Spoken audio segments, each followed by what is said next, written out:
Chapter 4, Southern Sudan, 2008.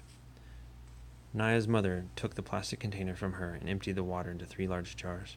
She handed Naya a bowl of boiled sorghum meal and poured a little milk over it.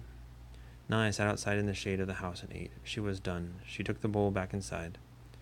Her mother was nursing the baby, Naya's little brother. "Take Akir with you," her mother said, nodding toward Naya's sister. Glancing at her younger sister, Naya did not say what she was thinking. That Akir was only 5 years old, was too small, and walked too slowly. "She needs to learn," her mother said. Naya nodded. She picked up the plastic container and took Akir by the hand. Home for just long enough to eat, Naya would now make her second trip to the pond and back, to the pond and back, nearly a full day of walking altogether. This was Naya's daily routine, 7 months of the year. Daily, every single day. Salva held his breath. Southern Sudan, 1985. Salva held his breath as he scanned the faces one by one. Then the air left his lungs and seemed to take all hope with it. Strangers. No one from his family. The old woman came up behind him and greeted the group. "Where are you going?" she asked. A few of the people exchanged uneasy glances. There was no reply. The woman put her hand on Salva's shoulders. "This one is alone. Will you take him with you?" Salva saw doubt on the people's faces. Several men at the front of the group began speaking to each other. "He is a child. He will slow us down. Another mouth to feed. It is already hard enough to find food. He is too young to do any real work. He'll be of no help to us." Salva hung his head. They would leave him behind again, just as the others had. Then a woman in the group reached out and touched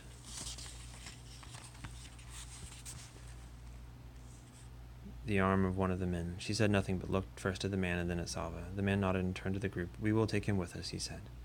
Salva looked up quickly. A few in the group were shaking their heads and grumbling. The man shrugged. "He is Dinka," he said, and began walking again. The old woman gave Salva a bag of peanuts and a gourd for drinking water. He thanked her and said goodbye. Then he caught up with the group, determined not to lag behind, not to complain, not to be any trouble to anyone. He did not even ask where they were going, for fear that his questions would be unwelcome. He knew only that they were Dinka and that they were trying to stay away from the war. He had to be content with that. The days became a never-ending walk. Salva's feet kept time with the thoughts in his head, the same words over and over. "Where's my family? Where's my family?" Every day he woke and walked with the group, rested at midday, and walked again until dark. They slept on the ground. The terrain changed from scrub to woodland. They walked among the stands of stunted trees. There was little to eat, a few fruits here and there, always either unripe or worm-rotten. Salva's peanuts were gone by the end of the 3rd day. After about a week, they were joined by more people, another group of Dinka, and several members of a tribe called Jurchol. Men and women, boys and girls, old and young, walking to nowhere. Salva had never been so hungry. He stumbled along, somehow moving one foot ahead of the other, not noticing the ground, and he walked on or the forest around him or the light in the sky. Nothing was real except his hunger, once a hollow in his stomach, but now a deep buzzing pain in every part of him. Usually he walked among the Dinka, but today, shuffling along in a daze, he found he had fallen a little behind. Walking next to him was a young man from the church hole. Salva didn't know much about him except his name was Buksa.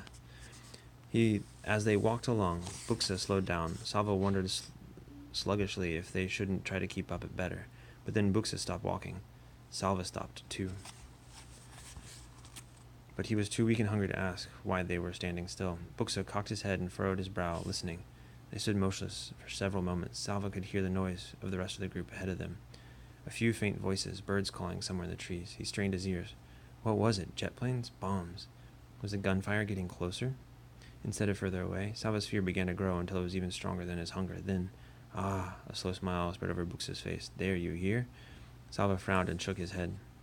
"Yes, there it is again. Come," Buksa began walking very quickly.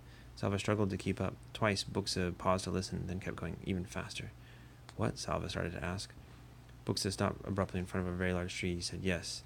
Now go call the others." By now, Salva had caught the feeling of excitement. "But what shall I tell them? The bird, the one I was listening to, he led me right here."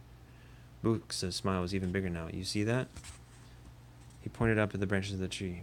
"Beehive, a fine, large one." Salva hurried off to call the rest of the group. He had heard of this. The Jurchol could follow the call of the bird called the honey guide, but he had never seen it done before. Honey, this night they would feast.